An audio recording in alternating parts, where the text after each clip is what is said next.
সকালে ঘুম থেকে উঠে কী কী কাজ করি সেগুলো আজকে তোমাদের সাথে শেয়ার করব। হ্যালো বন্ধুরা, গুড মর্নিং সবাইকে। সবাই কেমন আছো? আশা করি খুব ভালো আছো। নিয়ে আসলাম নতুন একটা মিনি ব্লগ। তো এবার ঘুম থেকে উঠে পড়েছি। উঠে আমি দেখো প্রথমেই হাতে তালুটা দেখে তারপর ঠাকুরকে এখানে প্রণাম করে নিয়েছি। আর আমি দরজার মধ্যে ঠাকুরের ছবি লাগিয়েছি, তো এখানে সেই ঠাকুরগুলোকে প্রণাম করে নিচ্ছি। আর এখন বেজে গেছে 6টা 14 বাজে। আর এখন ঘুম থেকে উঠেছি। প্রথমে একবার সকালে ঘুম থেকে উঠে আমি মাম্মাকে খাইয়ে তারপর আবার ঘুমিয়ে পড়েছিলাম, তার জন্য একটু লেট হয়ে গিয়েছে।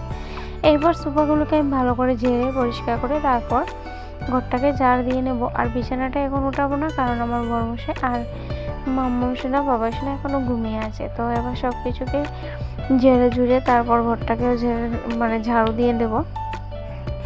আর কদিন থেকে না এত পরিমাণে বৃষ্টি হচ্ছে, ভালো করে জামা কাপড়ই শুকাচ্ছে না। আমি সব জামা কাপড় এখানে যে আমার বিছানার স্ট্যান্ড আছে সেই স্ট্যান্ডের মধ্যেই দিচ্ছি ঘরের ভিতরে। আর বারান্দাতেও কিছু দিয়েছি। তো এই যে বারান্দাতে অনেকগুলো কাপড় রয়েছে। এবার বারান্দাটাকে আমি ঝাড় দিয়ে নিচ্ছি। এখনও না মেঘলা হয়ে আছে, এখনও কিন্তু রোদ ওঠায়নি, কারণ যখন তখন বৃষ্টি চলে আসতে পারে। আর হচ্ছে সকালের বাসন, সকালে না রাতের বাসনগুলো আমি সকালে ধুই, কখনো রাতে ধুয়ে পরিষ্কার করে রাখি। সব সময় করতে পারি না, কারণ মাম্মাম শোনার জন্য হয়ে ওঠে না। তারপর সব কিছু করে আমি ঘরটা মুছে নিয়েছি। এবার মাম্মাম সোনা ঘুম থেকে উঠে ওর জাম্মার কাছে আমি মাম্মাম সোনাকে দিয়ে দিয়েছি।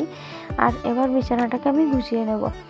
আর কালকে পাপা সোনা বমি করেছিল বলে সব কিছু আমি চেঞ্জ করেছি। আর ওর পাপা সব কিছু ধুয়ে দিয়েছে। আর কিছুটা পরিমাণে রোদ উঠিয়েছে, কিন্তু রোদগুলো ভালো করে উঠাচ্ছে না, বৃষ্টিও চলে আসতে পারে। তারপর আমি কাপড়গুলো ধুয়ে তারপর মেলে দিয়েছি। ওর পাপাই সব কিছু ধুয়ে দিয়েছে, আমি শুধু রোদে দিয়েছি। তো এবার বিছানাটা সব কিছু চেঞ্জ করে এই বেডশিটটা আমি নিয়েছিলাম মেশো থেকে।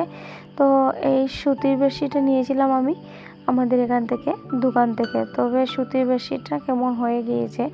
মেশো থেকে যে বেডশিটটা নিয়েছি সেই বেডশিটটাও অনেক ভালো এসেছে। দুটো নিয়েছিলাম, কিন্তু একটা ভালো হয়নি, সেটা কিন্তু এখন আর নেই, সেটা একদম ছিঁড়ে গিয়েছে। তো ওটাকে রেখে দিয়েছি।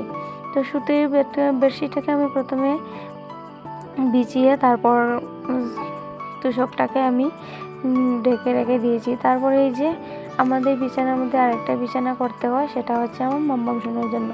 তো এই যে আমার ঘর গোছানো পুরো কমপ্লিট হয়ে গেছে। এবার আমি স্নান টান সেরে রান্নাটাও করে নেব। আর এদিকে মাম্মাম সোনাকে ওর জাম্মার কাছে দিয়েছিলাম, তো ওকে এনে তারপর ওকে পরিষ্কার করে এইদিকে রুমটা আমি পরিষ্কার করে রাখি। আমি সবসময় রুমটা পরিষ্কার করে রাখারই চেষ্টা করি। আর আমার বিছানাগুলো আমার টান না হলে একদমই ভালো লাগে না। অনেক ভিডিওতে আমি দেখেছি, অনেকেই বলে যে বিছানা টান ভালো লাগে, আবার অনেকেই কমেন্ট করে বলে যে দেখবো বেবি হলে কেমন টান করে রাখবে। কিন্তু আমার তো বেবি হয়ে গিয়েছে, তারপর আমি বিছানাকে টান রাখার চেষ্টা করি। আর সবসময় ঘর দুয়ার পরিষ্কার রাখা আমার কিন্তু অনেক ভালো লাগে। আমি ঘর দুয়ার পরিষ্কার থাকলে আমার মনটাও আমার বেশ ভালো থাকে। আর ঘর দুয়ার অগোছানো থাকলে কিন্তু আমার মনটাও একদম ভালো থাকে না। আমার সবসময় জানি মেজাজটা যখন খেটখেটে হয়ে থাকে। তো তার জন্য আমি সবসময় ঘর দুয়ার পরিষ্কার করে রাখি। আর মাম্মাম সোনাকে পেম্পার পরাতে গিয়ে ও শি করে দিয়েছিল, তো ওটা চেঞ্জ করে ওকে আবার রেখে দিয়েছি। এই যে মাম্মাম সোনা এখন গল্প করছে। মাম্মাম সোনার কিন্তু ঘুম চলে এসেছে, ওকে আমি খাইয়ে এবার ঘুম পাড়িয়ে দেব।